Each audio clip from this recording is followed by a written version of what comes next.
scared that if I tell them who I really am, I will lose them. Do you know how painful it's been to watch the person that I love hide? Perfect holiday movie. Maybe not so touched upon narrative within the community, such as Let's just say Jimmy isn't the only wholesome. That's the one I want. That's only half of the story. The cost and benefits of revealing to the world. PJ always strives because he's a top. Take it from the core. Oh shit! It's called soda.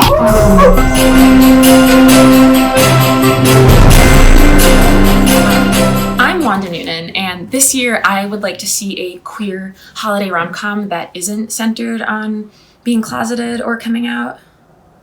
Just because, it's not 2004. Everyone I know is already out, and we've all had a hard year. So I just think Hollywood owes us some more sort of vibrant and specific storylines. For example, a film I would love to see is about a young woman who is newly in love and agrees to go to her girlfriend's family's house for Christmas. And when they get there, it's like the whole family knows they're together, so it's not a big deal. It's actually going really well.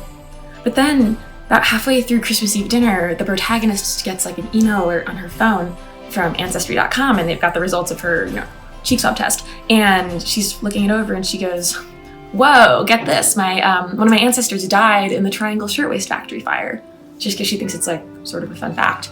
But then her girlfriend's aunt goes, "No way! My grandmother died in the Triangle Shirtwaist Factory fire."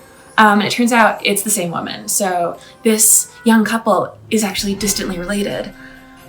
And the protagonist is like totally mortified. Like she just wants to die. Like this is the worst. But it turns out that everyone in her girlfriend's family has a really strong opinion about what this means and whether they should stay together.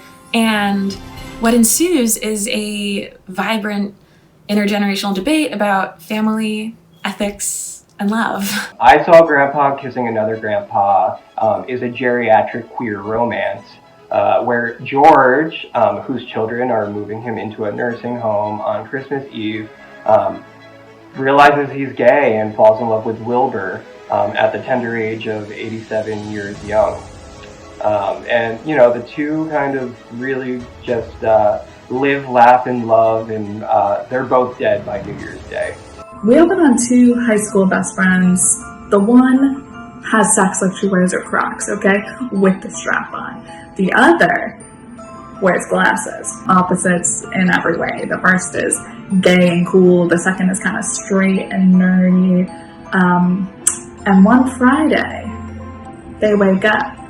They switched bodies, and now straight is gay and gay is straight. And they have 1 week to figure out how to switch back, or they're going to be stuck like that forever. The queer holiday rom-com I want to see is one where two perfectly confident people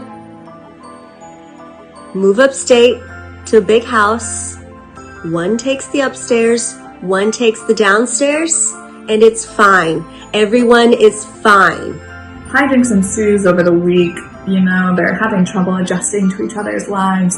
But over the course of the week, they figure out that true love might just be looking back at them in the mirror. And they're in each other's bodies, so they're each other's true love, right? They reach the end of the week. It's 11:59. They lean in for the kiss. Boom. Magic. They've switched back. The answer was true love's kiss. Oh, and also it's Christmas. It is a movie called Suddenly Last Spencer. Romance. It's about a series of summers in the life of a gay man who only dates men named Spencer. Of course, white gay men named Spencer. My perfect holiday movie includes two families. They're queer families. They live across the street from each other in a suburban neighborhood, and they are trying to one-up each other for the best Christmas lights display. Be fun neighbors who are oh, y'all would be such good friends, but then they've been competing with each other for so long that they don't realize that they actually have a lot in common. And then at the end there's a blackout, and everyone is mad because Christmas, and then they come together and they realize they have a lot in common and they have a really good Christmas. It's two lesbians who meet at the hardwood store and they fall in love. And there's really no conflict other than they're do we really want to be lesbians? It's that mad hardware store. In the other lesbian Christmas movie I'd really want to see. Drea is the proud and sensual owner of 3 cats. Moira, her girlfriend, is deathly allergic to cats, which I know we've all seen this. But the twist is that because Drea really wants Moira to move in with her, she takes the heartbreaking step of getting rid of all of her cats. Moira is overjoyed to be taking this next step with the love of her life, but she can tell how hard losing the cats has been for Drea, and so she goes about getting allergy shots and then trying to secretly track down and reunite all 3 cats so that she can surprise Drea for Christmas.